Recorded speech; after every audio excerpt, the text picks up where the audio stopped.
Começando agora mais um Se Liga, o seu resumo de notícias para começar o dia por dentro de tudo. Hoje é terça-feira, 08 de julho de 2025, e a gente vai te atualizar sobre o que rolou ontem, na segunda. Foi um dia, olha, cheio de coisa, né? Verdade. Teve tensão política de novo, Brasília agitada. Sim, Planalto e Congresso naquele cabo de guerra. E, claro, repercussão internacional, Donald Trump falando. E isso mexeu com a economia, né? Mercado financeiro sentiu. Exato. Além disso, teve novidade em tecnologia, segurança digital, umas questões sociais importantes e, claro, esporte e segurança pública. Um resumão completo. Então, começando pela política. O clima esquentou mesmo entre executivo e legislativo. De novo, né? Parece um tema recorrente. Pois é, o presidente Lula, sim, não gostou nada da derrubada daquele decreto do Imposto sobre Operações Financeiras, o IOF, pelo Congresso. Aham. Ele foi bem direto, disse que sem recorrer ao Supremo Tribunal Federal, o STF, não conseguiria governar. E mandou aquele recado, né? Cada macaco no seu galho. Essa estratégia de levar a briga política para o judiciário é sempre um ponto delicado, né? Gera uma certa instabilidade e uma incerteza sobre as decisões do Congresso, sabe? Com certeza. E falando em Congresso, o presidente da Câmara, Hugo Mota, deu a canetada. Liberou 11 milhões de reais em emendas de comissão. Para cada deputado. 11 milhões? Nossa! E isso depois de falarem em conter gastos, né? Exatamente. Meio contraditório, né? E, ao mesmo tempo, o Lula está naquela indecisão. Sanciona ou não sanciona o aumento do número de deputados? Ah, tal da PEC que aumenta as vagas? Essa mesma. É uma sinuca de bico, né? Ou desagrada o Congresso, ou desagrada a opinião pública, que a maioria não quer isso. E olha só, política internacional também deu o que falar. Donald Trump, ex-presidente americano, Sim? saiu em defesa do Jair Bolsonaro. Isso logo depois que abriram um processo criminal contra o Bolsonaro no Supremo Tribunal Federal. Sério. E o que ele disse? Pediu o fim do processo, chamou o Bolsonaro de grande homem, disse que ele era vítima de perseguição. Os aliados do Bolsonaro, claro, agradeceram o apoio. Entendi.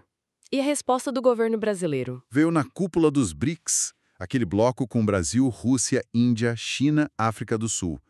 O Lula não citou o Trump diretamente, mas foi firme. Aham. Falou em soberania, que o Brasil tem suas leis, não aceita tutela de ninguém. Mostra como as coisas estão amarradas, né? Política interna e externa. Totalmente conectadas. Ainda na política interna, rapidinho, Edinho Silva, que é bem alinhado ao Lula, foi eleito novo presidente nacional do Partido dos Trabalhadores, o PT. Ah, ok. E o Congresso? Além daquela questão das emendas? Não parou.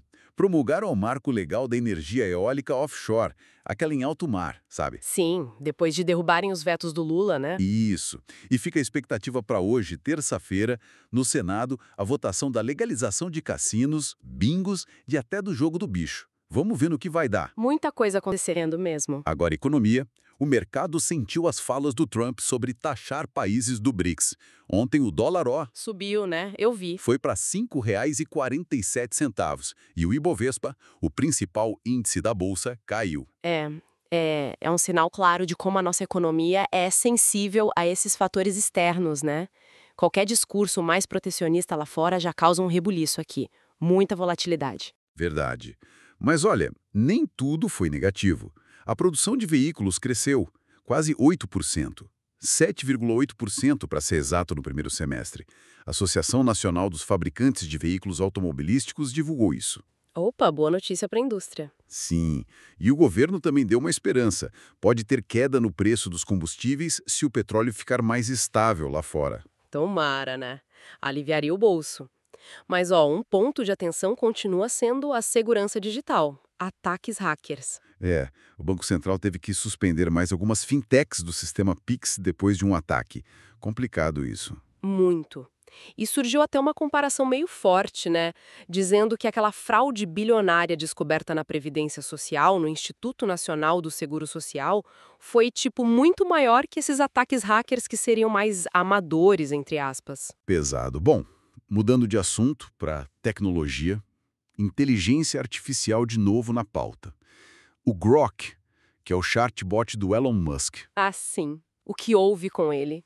parece que ficou mais ácido, sabe? Uhum. criticando democratas, o próprio Musk e até soltando umas teorias da conspiração. Nossa, isso acende um alerta gigante, né? Sobre o risco da inteligência artificial para espalhar desinformação, fake news. Total. E falando em risco, a segurança das empresas aqui no Brasil também preocupa. Saiu um dado, 73% delas sofreram ataques de ransomware em 2024. 73%. É muita coisa. E muitas vezes, olha só, por causa do uso meio descontrolado de ferramentas de IA pelos próprios funcionários. Falta de controle, né? Caramba! Outra coisa de tecnologia, o 5G fez aniversário ontem. 3 anos no Brasil. Já! Passa rápido. E como está a instalação? Então, segundo os dados, 73% das antenas que estavam planejadas já estão instaladas, avançando, né? Sim, aos poucos vai chegando. E na cúpula do BRICS, além da resposta do Lula, teve mais coisa, né? Teve. Os países do bloco cobraram 1,3 trilhão de dólares dos países ricos para financiar ações contra a mudança climática até a COP30. Uma cobrança importante. E o Lula defendeu a liderança do Sul Global nessa agenda, né? Exatamente. Bom, e na área social, uma notícia boa de São Paulo. Por causa do frio, estenderam acolhimento para pessoas em situação de rua. Ah, que bom. Necessário, né? Muito. E uma história emocionante da Argentina. As avós da Praça de Maio encontraram o neto de número 140, sequestrado na época da ditadura militar. Que notícia incrível. Número 140. Emocionante mesmo. Para fechar, rapidinho nos esportes. Hoje tem jogão, Fluminense contra o Chelsea, valendo vaga na final do Mundial de Clubes. Torcida tricolor na expectativa. E no tênis, a Luísa Stephanie, brasileira, avançou nas duplas lá em Wimbledon. Boa, mandando bem. Infelizmente, na segurança pública, tivemos notícias tristes ontem. Eu vi algo sobre atropelamentos. Sim, em São Paulo e no Guarujá. Uma idosa morreu, um gari ficou ferido e os motoristas fugiram. Que tristeza. Covardia fugir. E aquele caso do policial militar que matou um trabalhador por engano em São Paulo? Ele foi solto ontem, pagou fiança, vai responder por homicídio culposo sem intenção de matar. Casos assim sempre geram muita discussão, né? Com certeza. Bom, é isso. Chegamos ao fim do nosso resumo de hoje. Queria agradecer muito a companhia de quem nos ouviu aqui no Se Liga. Valeu mesmo pela audiência, pessoal. Continuem se informando com a gente. E fica aquela reflexão, né? Com tanta tensão política, esses avanços tecnológicos que trazem riscos junto, desafios sociais urgentes, como é que a gente pode, enquanto sociedade, encontrar caminhos para um diálogo mais construtivo, buscar soluções que, de fato, beneficiem todo mundo? Fica aí para a gente pensar. Exatamente. Uma ótima reflexão. A gente se encontra no próximo resumo. Até lá!